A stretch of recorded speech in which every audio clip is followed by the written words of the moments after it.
everybody. Good morning. Welcome back to the Shut the Front Door podcast. Podcast brought to you by Harvey, Goodman, Realtor. This is the Real Talk About Real Estate podcast. And again, with me as always, Scott Connors. Good morning. Good morning, Johnny. How are you today? Doing good, doing good. And we are talking today about uncertainty and how it plays into our roles and our lives and anywhere in between, especially after last night's election, big night for, I guess, the country, and at least now knowing where this is going to go.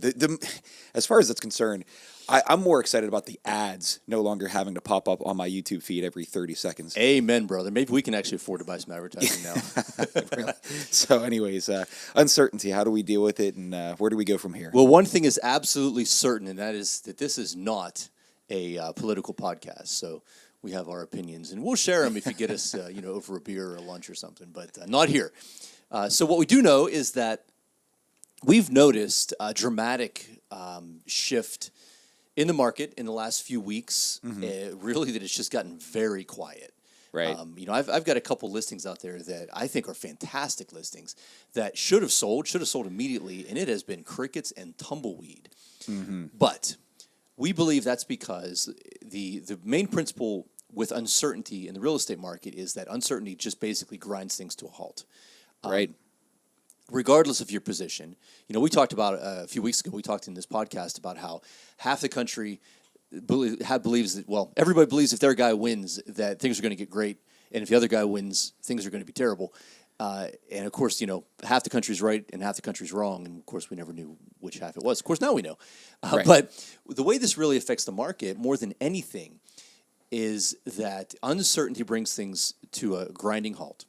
And we expect now that the uncertainty is behind us, that things are going to pick up quickly. In fact, as we were preparing to go live here today, my phone rang with a listing, and I would not be surprised at all if that seller was waiting to see what was going to happen. Right. And so again, regardless of the outcome, the fact that it's behind us now, the fact that people can move on with their lives, we believe very strongly that the market's going to be taken off here.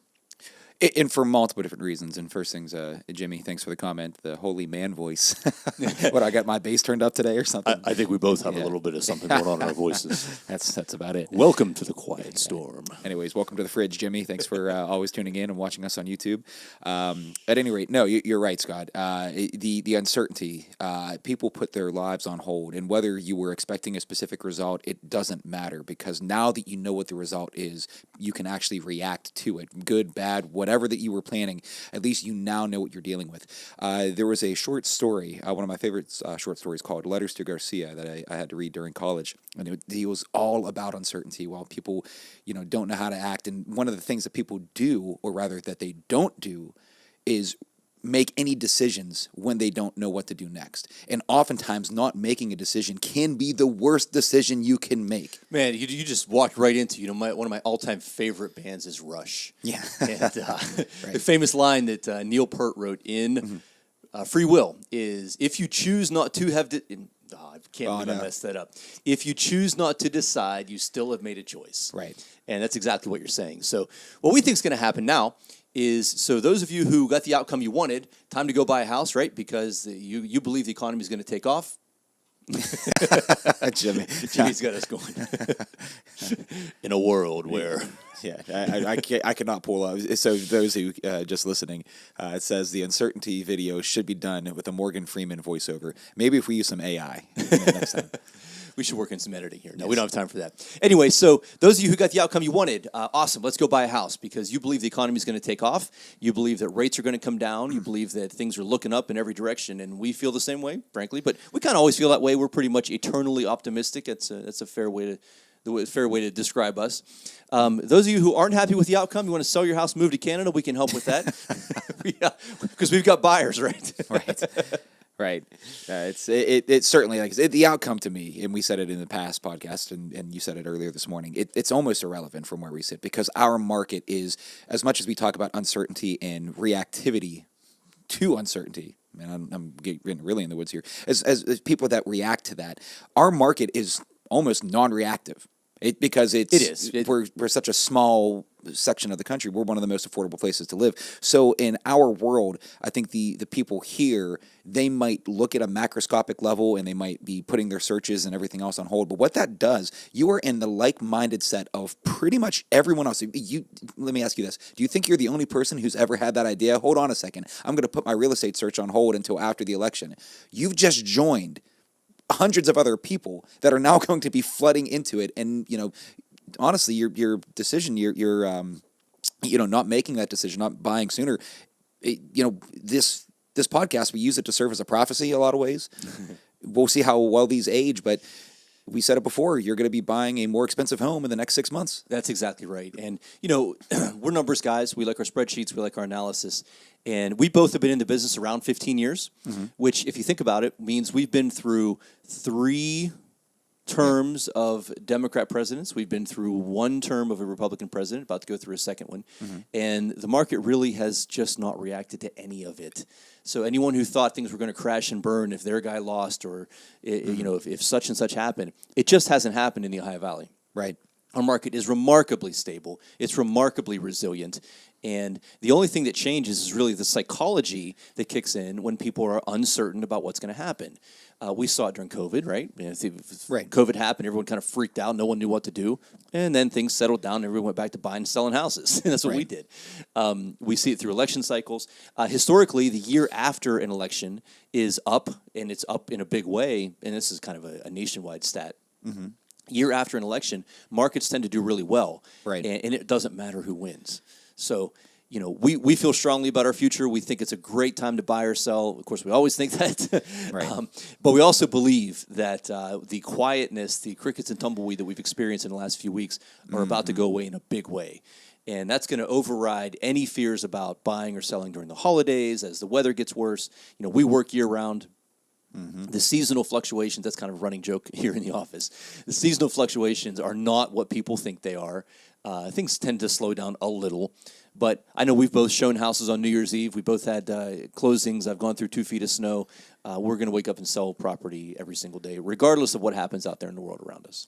Right. And it's, we always talk about just, again, reactivity in the market. You mentioned COVID. One thing today, everybody, leave the toilet paper aisle alone. Right. You mentioned COVID. We're going to be all right. Well, it's almost like lemmings in a way where people just follow because everyone else is doing it. I need to be doing it. Yep. So people's reactivity to COVID was, hey, we need to buy toilet paper for some reason. So again, just aligning with everyone else, that if they're going to be jumping back in the market, which is what we are going to be predicting, again, being numbers guys and seeing it from our past experiences through other elections, we're basically saying again now, use this as sort of a prophecy. You're going to be very, very competitive in the near future if you're looking to buy. If you're looking to sell, you may be interested in what your home is now going to be worth based off of this resurgence of people entering back into the market after this uncertainty, after this anxiety has kind of washed itself away. Yeah, and so we talk a lot about how, in addition to being skilled, experienced, licensed realtors doing what we do, we're also often asked to be fortune tellers. If you think about it, every time you do an analysis on a home and try to predict what it's going to sell for, you're literally predicting the future. We believe if you put your home on the market in this condition, in this market, this is what's going to happen. Now, we back that up with facts and experience and so on. But at the end of the day, we're fortune tellers. And generally speaking, we're pretty good at it, I think. Sure. When it comes to our areas of expertise anyway. But it doesn't take a terribly skilled prognosticator to know that the market's going to continue to go up. It's not going to drop. It's not going to crash and burn. It may accelerate. We may go nuts. But at the very least, if you're thinking about buying a home, if you wait till next year to buy that home, you're going to pay more for it than you would have paid this year. Yeah. And one of the key points of the prophecy that we keep talking about with this type of where we sit, bad news on a macroscopic level helps boost the Ohio Valley economy. Absolutely. Because people will seek out more affordable places. Good news on a macroscopic level also helps boost the Ohio Valley economy because now it makes things more affordable. It's a win-win no matter what happens. And that's why when we talk about these things and do these podcasts and dispense this knowledge, it's because of, like you said, 15 years of worth of seeing different parties coming and going, different election results all over the case. One thing remains the same. It is the constant standard. The Ohio Valley real estate market is remarkably stable. Remarkably stable. It's kind of boring in that way, isn't it? Well, I mean, it's a fertile creature comfort of where we live, and we always say it's one of the most affordable places, and people, we said it before, recession looks like California staring at West Virginia, not the other way around. And it sounds like we're talking bad about West Virginia. No, this is it's a great place. It's a great opportunity here. It's one of those things where I'm proud of that fact that we have this going for us. So yeah, again, you can move. That's a good thing about real estate. It's fungible. You can get up and you can go to any other place and invest in any other market. But I like being here. I like, it's one of the better places, at least, that I think people, once they grow accustomed to it. Yeah, another way to put it is that the stability of our market is a feature, not a bug. Right. Talk to someone who bought in Las Vegas at the wrong time. Yeah. And they lost 2/3 of their value in a very short amount of time. Sure. I've got clients who live here and also do some real estate in the Florida market. Right. And man, it fluctuates like you wouldn't believe. And we just don't see that. What we see is steady, predictable appreciation over time with very, very few exceptions. Correct. So, all right, man, that's a great show today. You have anything else to add? No, other than the typical plug. Follow us on all of our social media. We're live on YouTube, Twitter, TikTok, Facebook, Spotify. Hit us up on Spotify. Obviously. Saw a friend of mine subscribe on Spotify yesterday. That was awesome. Thank you. Great. And so your giveaways still moving along. How's your? Well, if you're watching, depending on what platform, if your YouTube, Facebook, anything that's horizontal, you can see in the bottom left we have a YouTube subscribe goal. We're up to 111. We are shooting for 125. We still got another month. Yeah, we'll certainly get there. But we have 55 or so entries. Jimmy, yes, you're in the drawing, and I got your marble racer name, man. I don't know if I can release it just yet, but we will. But anyways, the digital marble race to be held on December 2nd for the 4-foot-tall Game Boy arcade station. That is still up for grabs for anybody. So follow, subscribe, and I think you had a special plug for someone that you wanted to give today as well. I did. Today is one of the most spectacular days in history. This is the day that Denny Moore, who's an agent on our team, and more importantly, the love of my life, celebrates her birthday. So happy birthday, babe. Happy birthday, Denny. Yeah. All right. Well, anyways, Jimmy, thanks for tuning in. Thanks for everybody else for watching. And check us out next week. We'll see you guys next time. Take care.